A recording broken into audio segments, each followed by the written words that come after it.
नमाज में दिल लगाने का तरीका क्या है? जब भी हम नमाज पढ़ना शुरू कर देते हैं, कुछ न कुछ ख्यालात आना शुरू हो जाते हैं। कोई मरी में घूम रहा है, कोई नारान कागान जा रहा है, किसी के जहन में ख्यालात आना शुरू हो जाते हैं, किसी को कोई बात आना शुरू हो जाती है। लोग परेशान हो जाते हैं कि भाई हम नमाज के अंदर दिल कैसे लगाएं। भाई कोई मुश्किल मसला नहीं है, कोई आसान सा हल है। हल ये है कि मैं आपको 5 तरीके बताऊंगा। उन 5 तरीकों में से किसी एक तरीके पर भी आप अगर आप अमल कर लो तो आपका नमाज के अंदर दिल लगना शुरू हो जाएगा। वो 5 तरीके कौन से हैं? बड़े आसान हैं। इन 5 तरीकों में से कोई एक तरीका इख्तियार कर लो।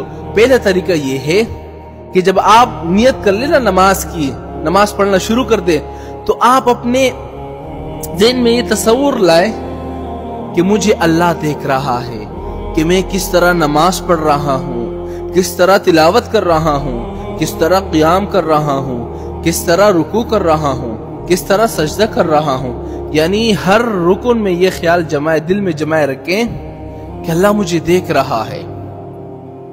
जब इस बात पर आप ना 1-2 हफ्ते पर अमल करोगे, मश्क करोगे ना बार बार, तो इंशाअल्लाह नमाज के अंदर आपका दिल लगना शुरू हो जाएगा, फिर ख्यालात नहीं आएंगे। पहला तरीका हो गया। अच्छा, दूसरा तरीका क्या है कि नमाज के अंदर जो तिलावत और अस्कार और तस्बीह होती है ना, सब अरबी में है। हाँ, पूरी नमाज अरबी में है, लेकिन इनका जो उर्दू तर्जुमा है ना, उसकी तरफ आप गौर रखें। जो पढ़े लिखे लोग हैं वो तो ये कर सकते हैं। अल्हम्दुलिल्लाहि रब्बिल आलमीन, तमाम तारीफें उस अल्लाह के लिए है जो 2 जहां का रब है। अर्रहमानुर रहीम, जो रहमानुर रहीम है। मालिक यौमिद्दीन, जो तमाम जहानों का मालिक है। और सुब्हान रब्बियल अज़ीम, सुब्हान रब्बियल आला, इन अल्फाज की तरफ गौर रखें। जब गौर करेगा तो उसको बात समझ में आएगी, तो उसका दिल लगना नमाज के अंदर शुरू हो जाएगा। 2 तरीके हो गए। अच्छा, तीसरा तरीका ये है जो बड़ा आसान है और अक्सर लोग इसी तीसरी बात को फॉलो करते हैं। अच्छा, तीसरा तरीका ये है कि नमाज के अंदर जो तिलावत, अस्कार और तस्बीह के अल्फाज होते हैं ना, उन अल्फाज की तरफ ध्यान रखो।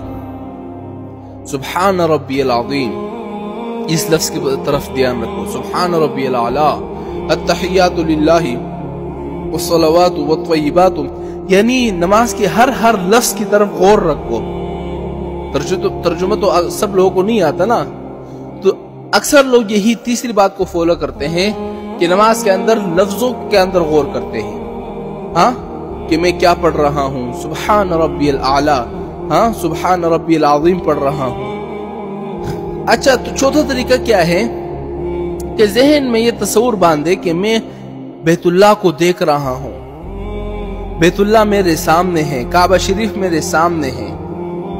ये हो गया चौथा तरीका।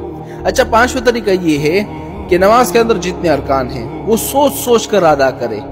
कैसे? मिसाल के तौर पर नियत बांधने के बाद ये सोचे, अब मैं क़ियाम कर रहा हूँ, अब मैं रुकू कर रहा हूँ, अब मैं सजदा कर रहा हूँ, अब मैं सलाम फेर रहा हूँ, अब मैं तशहुद में बैठा हुआ हूँ। जब इन चीजों की तरफ आपका सोच जाएगा, इंशाअल्लाह चंद दिनों के बाद आपका नमाज में दिल लगना शुरू हो जाएगा। और मेरी एक बात याद रखना, ये 1-2 दिन में आपका काम नहीं होगा, 3-4 दिन में नहीं होगा, बल्कि मश्क करने से आएगा। कई दफा आप करोगे ना, 1-2 हफ्तों तक करोगे, तो इंशाअल्लाह नमाज के अंदर आपका दिल लगता जाएगा, फिर ये ख्यालात नहीं आएंगे।